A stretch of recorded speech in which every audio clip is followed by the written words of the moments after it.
Hello mga kabarya at welcome na naman dito sa channel natin Old Coins PH 1611. Now, itong barya natin medyo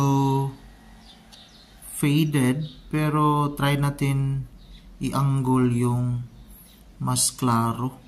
Ito yung 50 cents Hong Kong na barya, Queen Elizabeth II, yung kaniyang portrait. So, ito kasi yung kaniyang obverse. So, Queen Elizabeth II. While ito naman yung kaniyang reverse. So, itong Hong Kong dito. 50 cents, 1977. So, matanda na itong baryang ito, kaya hindi na masyadong klaro. So, itong baryang ito is gawa sa Hong Kong. Ito yung pinakauna, 1977 to 1980 kasi yung value dito sa atin, equivalent, ito yung 50 cents. So, nasa 0.5 Hong Kong dollar. So, 3 pesos, 0.68 yung value dito sa atin mga kabarya.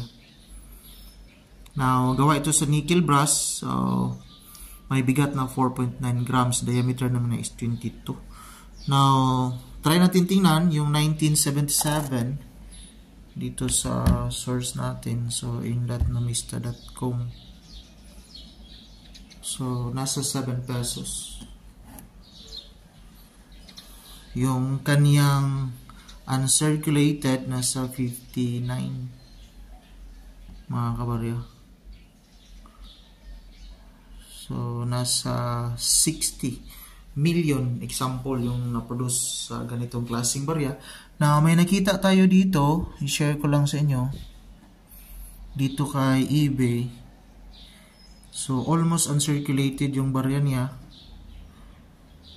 So $1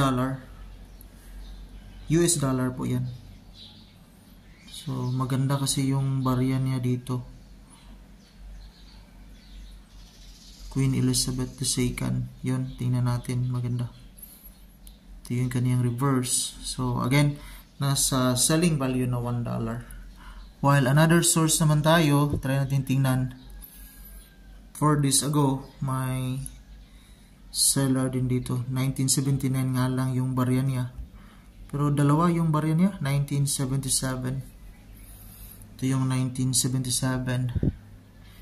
Tsaka 1979, 50 cents Queen Elizabeth II. 4 days ago, nasa 58 pesos. So, $1 pa rin. Kasi yung $1 sa ngayon, nasa 58 pesos mga kabarya. So, yan po. Ito po yung barya na hawak natin. So, foreign from Hong Kong. Maraming salamat and God bless.